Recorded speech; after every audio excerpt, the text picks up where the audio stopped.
blood. He is here. We call him Dracula.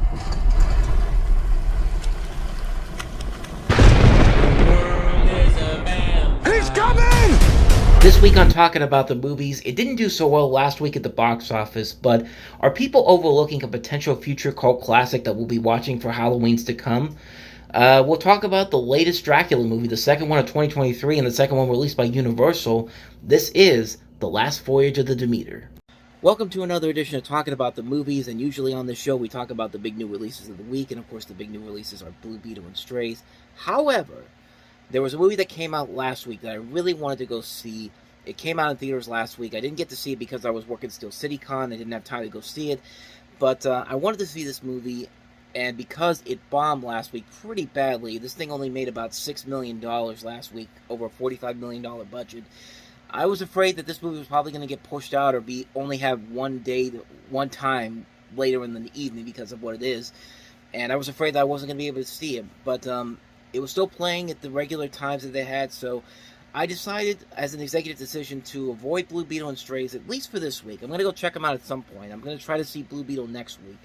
But I wanted to focus on this movie here, The Last Voyage of the Demeter. The second Dracula movie of 2023, and the second one released by Universal.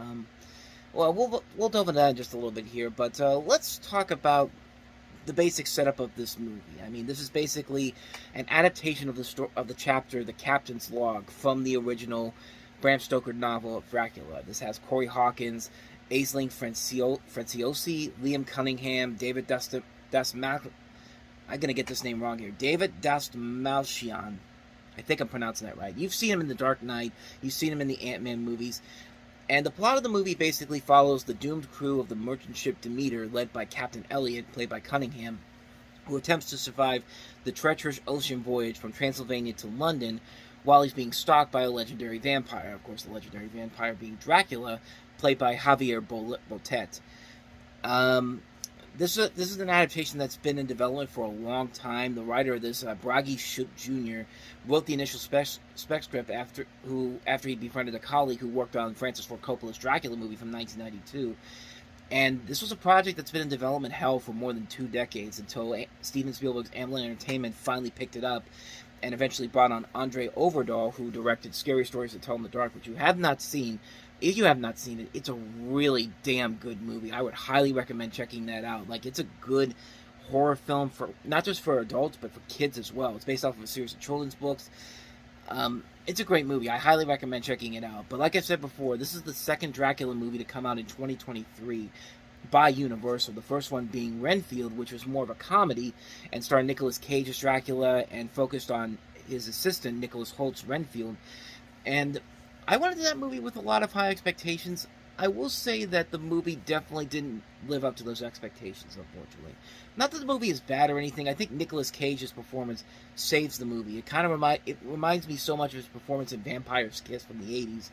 But the big problem with the movie itself is that I think it's a little bit of style over substance. I think the visuals are very impressive. There are very few laughs in the movie, despite the fact this is directed by the guy who gave us the Lego Movie 2 and the Lego Ninjago movie. And I don't know. I kind of expected a whole lot more with that film in particular. I didn't hate it, but I definitely came out of it very disappointed by what I saw here. But with The Last Voyage of the Demeter, the trailers just struck me right off the bat. When this first trailer came out, it was just like, wow, this looks like a dark, grisly horror movie that it's kind of like The Thing on a boat, kind of. And I was really looking forward to checking this out. I was really looking forward to see what this was going to look like. And I'm so glad I got to see this in theaters because I had a really damn good time watching this movie. I thought this was a ton of fun. This is a good, fun horror movie. And, you know, we've been having these conversations. A lot of people have been having this conversation as of this time of recording this about how the Haunted Mansion probably would have done better if they had released it more closer to Halloween, like in October. I'm still of the argument that it probably wouldn't be that way. I think the reason why Disney put Haunted Mansion in July was because of what Jungle Cruise did 2 years prior. Like, if you wanted to put it out in the same time frame as something like Hotel Transylvania, which came out in late September, and allow that to build the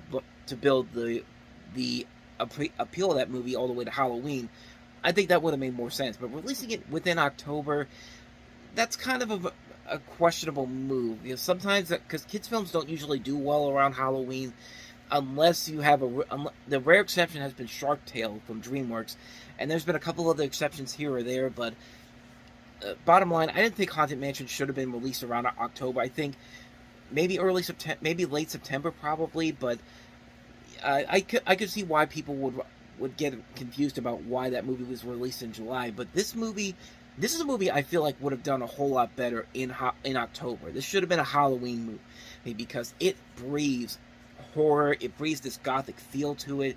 And you just feel the intensity watching this movie. This is a movie that does a great job of delivering what they promised to do. I mean, it's Dracula. Basically, he has this boat to himself. He has all these victims to himself, and he's just going to terrorize them any way, shape, or form. And the movie does it phenomenally well. I was really impressed at how this movie was able to make this character even more frightening than he usually is. Like Dracula in this movie, Javier Botet does a phenomenal job with the makeup design here. His design looks amazing. Like it's like it works to the advantage of the film itself here, and it's funny how. It's interesting how so many Dracula movies have come out. Like, you would swear, like, somebody in Hollywood has to make a movie at some point where you just have a multiverse film of Draculas, like all these different Draculas from different generations. I mean, why not? I mean, I think there's a good idea there. Like, you could do something like an Into the Spider-Verse, or maybe even something like The Flash, what The Flash was trying to do. But I feel like there's a good idea of having all these different movie Draculas together in one movie. I don't know how you'd be able to do it, but the idea definitely is there somewhere, and I hope so. And I have to believe somebody's got to figure it out someday.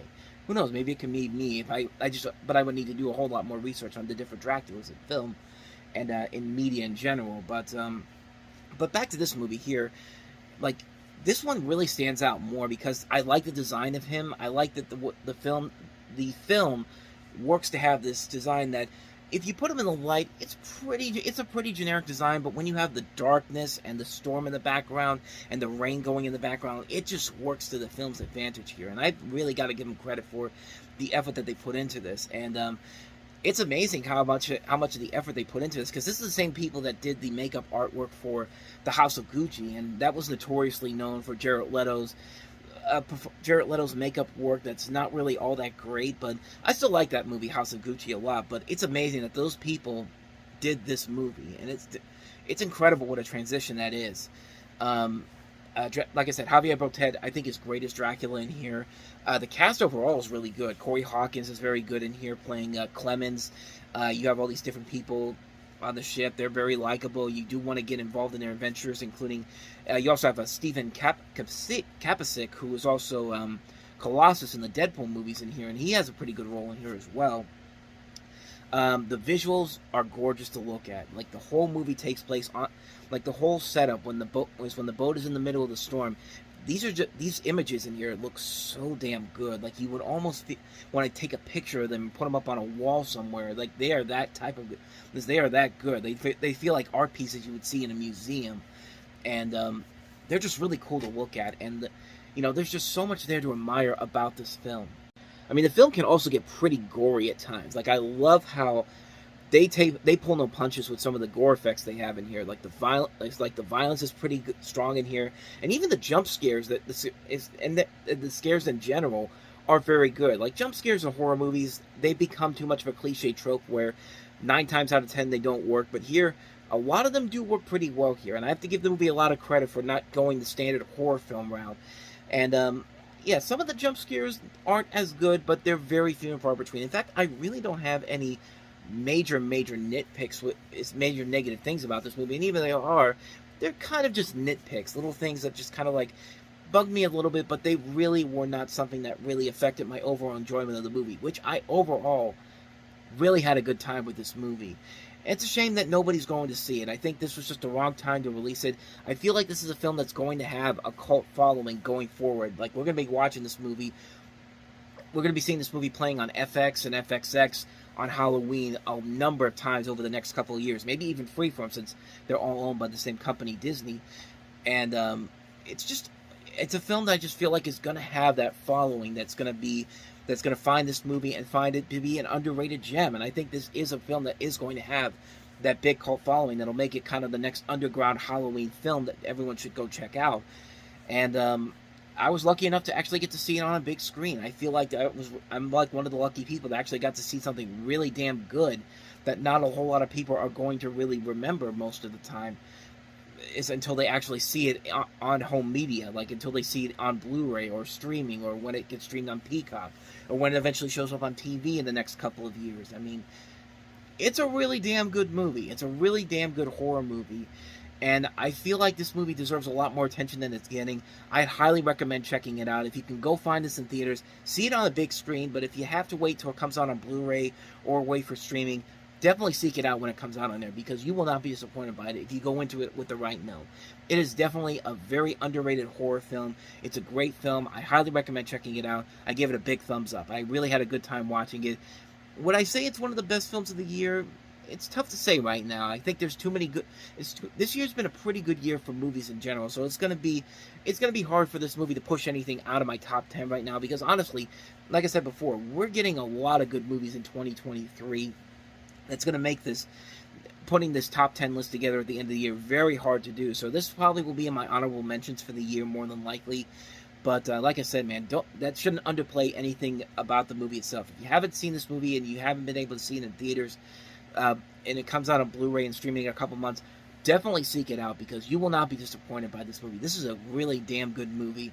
I had a good time with it. I hope you have a good time with it as well. Like I said, big thumbs up.